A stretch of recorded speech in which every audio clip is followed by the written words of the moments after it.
सर्वभूतेषु शक्तिरूपेण नमस्तता। नमस्तस्यै नमस्तस्यै नमस्तस्यै नमो नमः। नमस्कार, आपका चैनल आपकी खबरें आपके द्वारा। मैं दिया सोनी, कैमरामैन अभय शर्मा के साथ और हम आए हैं आज गायत्री मंदिर।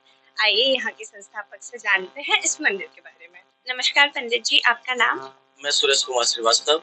मैं मध्य प्रदेश ग्रामीण बैंक से as a branch manager retired हूँ और गायत्री परिवार में स्वयं सेवक के रूप में काम करता हूँ। आप हमें कुछ बताएंगे इस मंदिर के बारे में, इसकी स्थापना कब हुई है? ये मंदिर पंडित श्री राम शर्मा आचार्य, जो युग ऋषि इनको कहा जाता है, जिनको हम वेद मूर्ति कह सकते हैं, इस युग के महान तपस्वी कह सकते हैं, उन्होंने यहाँ इस मंदिर की स्थापना 1981 में की है और ये प्रज्ञा संस्थानों में से एक है। गुरुदेव ने कहा कि मंदिर हमारे जितने भी हैं, आश्रम जितने भी हैं, और ये मध्य प्रदेश का ऐसा स्थान है जो कि पूरे मध्य प्रदेश को प्रतिनिधित्व करता है। ये यहाँ जोन कार्यालय है, यहाँ उप जोन कार्यालय है हमारा। पूरे मध्य प्रदेश की गतिविधियाँ यहाँ से संचालित होती हैं। सांतकुन से हमको जो भी दिशा निर्देश मिलते हैं, जो भी वहाँ से प्लानिंग आती है, वो यहाँ से पूरे मध्य प्रदेश के लिए पहुँचाई जाती है। और आप यहाँ पे कब से सेवा कर रहे हैं? मुझे 30 ईयर्स इस मिशन से जुड़े हुए हैं, गायत्री मिशन से, और यहाँ मुझसे पहले से भी लोग जुड़े हुए हैं। बहुत ही डेडिकेटेड लोग हैं, बहुत अच्छी पोस्ट होल्ड करने वाले लोग हैं। डॉक्टर पाटीदार का इसमें बहुत अच्छा रोल है, जो कि एमएस थे औरतों से। ऐसे विभूतियों ने इस मंदिर का निर्माण करा है। और जैसे हम यहाँ एंटर करते हैं मंदिर में, तो हमने देखा है आपके प्रांगण में मतलब गाय की गौशाला है, तो उसे खोलने का मतलब उसको खोलने का कुछ ऐसे आपके दिमाग में कैसे विचार आया? देखिए, हमारी संस्कृति के 4 धुरी हैं, गौ, गायत्री, गंगा, है ना? गौ, गायत्री, गंगा और गीता, 4 है। तो ये चारों को माँ का स्थान दिया गया है ना? गायत्री भी माँ है, गौ भी माँ है और गीता भी हमारी माँ है। तो गौ जो है ना, एक हमारी भारतीय संस्कृति का वो ऐसी रीढ़ है जो कि कई को पालती है। वो जहाँ रहती है वो स्थान पवित्र बन जाता है। कहते हैं ना कि गौ की पूंछ आप पकड़ के जो है ना, इस संसार रूपी सागर को धारण कर सकते हैं। तो गौ खुद ही आज जो है ना, अपने सर्वाइव करने के लिए सर्वाइव मुश्किल से हो रहा है। तो यहाँ जो गाय पाली गई है वो गिरी गाय, उसकी क्वालिटी अलग है। और यहाँ तो आप देख रहे हैं, इससे भी ज्यादा संख्या हमारी हिमालय में गौशाला है।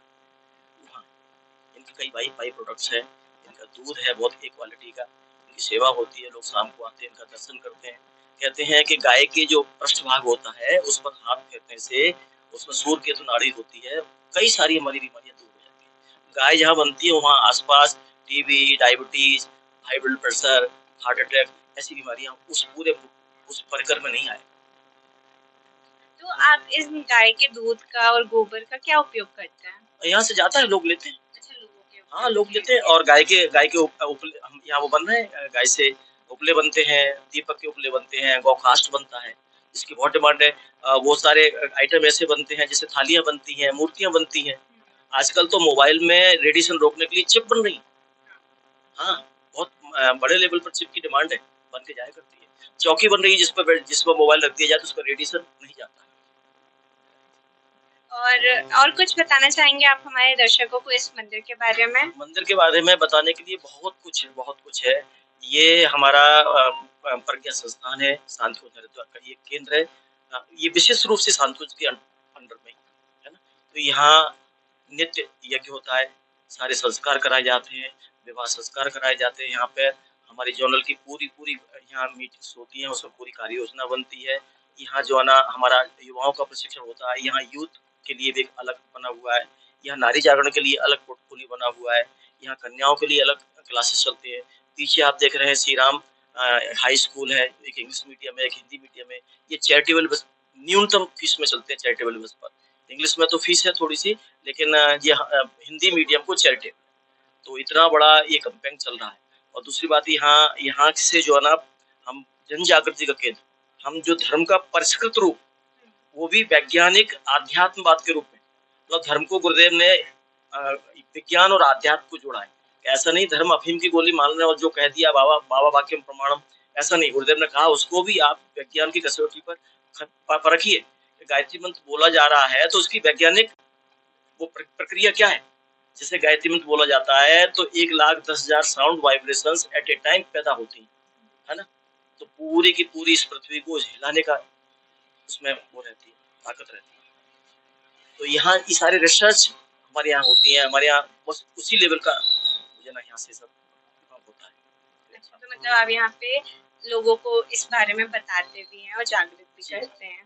धर्म में जो भटकाव है लोगों का, वो धर्म भटकाव से लोग दूर करके, गुरुदेव ने ये कहा है कि आदमी यदि परिष्कृत कर ले अपने आप को, अपने भीतर से कसाय को, कलमश को, बुराइयों को दूर कर ले और फिर भगवान से जुड़ना चाहता है, तो वो जो है ना जिस ऊंचाई तक जाना चाहता है, धर्म के क्षेत्र में, विद्या के क्षेत्र में, कला के क्षेत्र में, वहां पहुंचने का उसको राइट।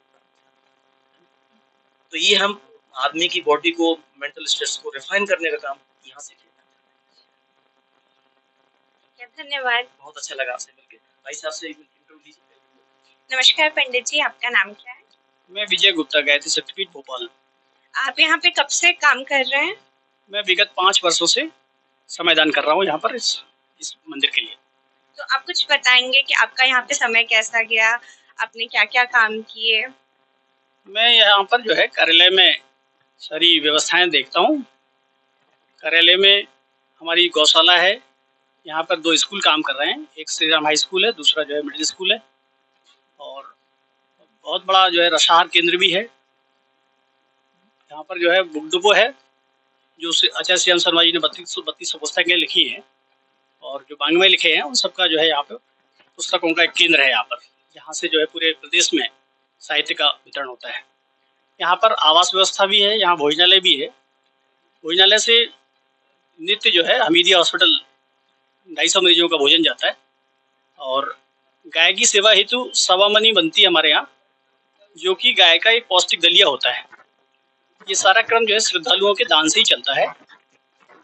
और बाकी हमारे यहाँ साहित्य केंद्र भी है, पूजा सामग्री वगैरह का स्टोर भी है, लेकिन मुख्य तो हमारा जो ये रहता है कि सुबह 7 बजे से नित्य हवन होता है, जिसमें सारे संस्कार निःशुल्क कराए जाते हैं। भारतीय संस्कृति में जो संस्कार परंपरा हम भूल चुके हैं, वो हम लोग जो है उसको जागृत करने का काम करते हैं, जिसमें हमारे जितने भी प्रमुख संस्कार हैं, जैसे बच्चा सबसे पहले माँ के गर्भ में आता है तो वहाँ से हम शुरुआत करते हैं। 3 महीने के बच्चे की जो है उसमें पुंसवन संस्कार होता है। सबसे पहले बच्चा जब जो है बड़ा होता है उसका नामकरण संस्कार होता है, फिर और बड़ा होता है उसका विद्यारंभ संस्कार होता है। तो इस तरह से जो है किशोर होते होते उसका यज्ञोपवीत संस्कार होता है, उसके बाद फिर विवाह संस्कार होता है। तो इस तरह से ये संस्कार आखिरी में जाकर के अंत्योष्टि संस्कार होता है। तो ये सारे क्रम कराने का जो काम है ये गायत्री परिवार निःशुल्क करता है। और भी बढ़िया से काम ये करते हैं हम लोग कि बच्चों में जो संस्कार देने के लिए हम लोग बाल संस्कार शालाएं चला रहे हैं। 6 से लेकर के 14 साल के बच्चों को संस्कारित करने का जो एक वो है ना हम लोगों का। तो पूरे भोपाल क्षेत्र में बाल संस्कार शालाएं चल रही हैं, जहाँ पर भाई बहनें अपना जो है सप्ताह में 1 दिन का मतलब सप्ताह में 1 घंटे का समय देते हैं, और बच्चों के बीच में जाकर के उनको मोरल स्टोरीज बताना, नैतिक शिक्षा योग प्राणायाम के माध्यम से है ना उन बच्चों को सिखाने का काम करते हैं। ये भी एक बड़ा इंपॉर्टेंट क्रम है बाल संस्कार साल चलाने का। एक और बढ़िया जो क्रम चल रहा है कन्या कौशल योजना, जिसमें बहनों को, बेटियों को सुरक्षित बनाने का, उनको वो सब चीजें सिखाई जाती है कि वो अपने आप को कैसे जो है वर्तमान समाज में अपने आप को सुरक्षित रख सके या सेल्फ डिफेंस के हिसाब से कुछ सीखें, है ना। तो ये भी एक हमारे शिविर लगाए जाते हैं जगह जगह युवाओं की जागृति के लिए। हम लोग इवन कॉलेज में जाते हैं, है ना। तो युवाओं को, चूंकि ये जो वर्तमान में जो भटकाव चल रहा है, बच्चे अपने उससे भटक गए हैं, खासकर जो हमारा युवा है वो उसको इस समय वाकई बहुत परेशान है, उसको समझ में नहीं आ रहा कि हम क्या करें, इतना अनिश्चितता के दौर में है। तो वो भी एक करियर गाइडेंस के तौर पे हम लोग वहाँ पे कॉलेज में पहुँच करके उनको मोटिवेट करते हैं और उनको सही दिशा दिखाने का काम करते हैं। उनको जो है अच्छे साहित्य से जोड़ते हैं लोगों को। अखंड ज्योति पत्रिका जो आचार्य श्री राम शर्मा जी ने लिखी है, जो बगैर किसी विज्ञापन के छपती है, जो बिल्कुल नो लॉस नो प्रॉफिट वाले उसमें चलती है, तो वो भी हम लोग जो है कोशिश करते हैं पूरे भोपाल में अखंड ज्योति जैसा एक मटेरियल जो कहना चाहिए बहुत अच्छा संपूर्ण मतलब सर्वांगीण उसके लिए देखा जाए तो समग्र रूप में जो है पेश किया जाता है। वो सिर्फ एक आध्यात्मिक मैगजीन नहीं है, वो देखा जाए तो एक तरह से करियर में के वो भी बताती है, वैज्ञानिक अध्यात्मवाद के बारे में बताती है, और भी आपको बढ़िया बढ़िया आयुर्वेद की जैसे बढ़िया कोई मतलब कि आंवला का फल हमें कितना उपयोगी है ना। तो वो सारे इस तरह के लेख आते हैं जिनसे कि आप अपने स्वास्थ्य को ठीक रख सकते हैं। मतलब ये सारी जानकारी ये हमारी अखंड ज्योति पत्रिका है, युग्मवाणी योजना पत्रिका है, जिनके माध्यम से मिलती है हैं, अभिभावक अपने बच्चों का पालन कैसे करें। तो ऐसी भी चीजें जो कि आज अभिभावक भी बेचारे परेशान रहते हैं कि बच्चों को कैसे गाइड करें, बच्चे हमारी सुनते नहीं है। तो इस तरह के लेख भी बड़े इंपॉर्टेंट लेख उसमें आते हैं। तो हम आपके माध्यम से निश्चित तौर पे ये कहना चाहते हैं कि लोग अखंड ज्योति पत्रिका को पढ़ें। उसमें कितना इंपॉर्टेंट मतलब जो है मटेरियल है, और आचार्य श्री की जो लेखनी है बहुत सशक्त लेखनी है। उसको पढ़ने से हर आदमी में सुधार होता है। वो गुरु जी का सीधा सीधा संदेश है कि आप हमारी इस आग को जगह जगह पहुंचाइए। आग है, आग मतलब वो अपने विचारों को कहते हैं कि जो इन विचारों को पढ़ेगा वो उसमें एक मतलब परिवर्तन जरूर आएगा, ऐसा करके वो दावा करते हैं। लोगों तक हाँ, पहुंचा रहे यस यस यस, मतलब वो अखंड ज्योति के माध्यम से मतलब घर घर पहुंचना चाहते हैं। वो कहते हैं भाई इस पत्रिका को आप पहुंचा दीजिए, आप सिर्फ पोस्ट ऑफिस का काम करिए, बाकी काम हम लोगों से करा लेंगे। इतना सशक्त वो दावा करते अपनी लेखनी से। तो ये आचार्य श्री जी के बारे में और आश्रम के बारे में एक संक्षिप्त परिचय है। बाकी तो बहुत विराट स्वरूप है इसका, हम लोग ज्यादा उसमें कुछ बता नहीं सकते। धन्यवाद, प्रणाम। धन्यवाद। हम आपके जागृति इंडिया चैनल के माध्यम से सभी भोपाल और आसपास के लोगों को बता देना चाहते हैं कि हमारे सीहोर जिले में पहली बार 108 कुंडी गायत्री महायज्ञ 27 अप्रैल से 30 अप्रैल को संपन्न होने जा रहा है। अभी हमारा मंडी द्वीप में 13 से 16 जनवरी ये कार्यक्रम संपन्न हुआ है, जिसमें लगभग 70,000 to 80,000 लोगों ने पार्टिसिपेट किया। इसी लेवल का ये हमारा सीहोर का कार्यक्रम है, जहाँ बिना किसी भेदभाव के, न जाति का भेदभाव, न धर्म का भेदभाव, न ऊंचे का भेदभाव है, न नीचे का भेदभाव है, न कोई पढ़ा लिखा न कोई अनपढ़, कि बिना किसी भेदभाव के सभी को उसमें आहुतियां डालने का मौका मिलेगा। और घर घर में संस्कार परंपरा जिसको हमारा भारतीय समाज भूल चुका है, उसको पुनर्जागरण के लिए सभी को वहाँ भावना आमंत्रण किया जाएगा। तो हम आपके चैनल के माध्यम से सभी का आमंत्रण करते हैं कि सीहोर में 27 अप्रैल से 30 अप्रैल तक उसमें सभी लोग सीहोर जिले के आसपास के, भोपाल जिले के आसपास के लोग सभी इसमें आमंत्रित करें।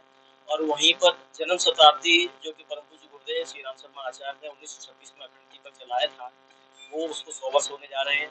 हमारी कुल माता परम वंदनीय माता भगवती देवी शर्मा का 100वां जन्म दिवस भी 2026 में मनने जा रहा है। तो उसके मनाने के लिए भी वो विराट योजना से वो कार्यक्रम जुड़ा हुआ है। तो आप लोग भी आइए और आपके माध्यम से हम अन्य सभी का जो है ना आभार करें। बहुत बहुत धन्यवाद।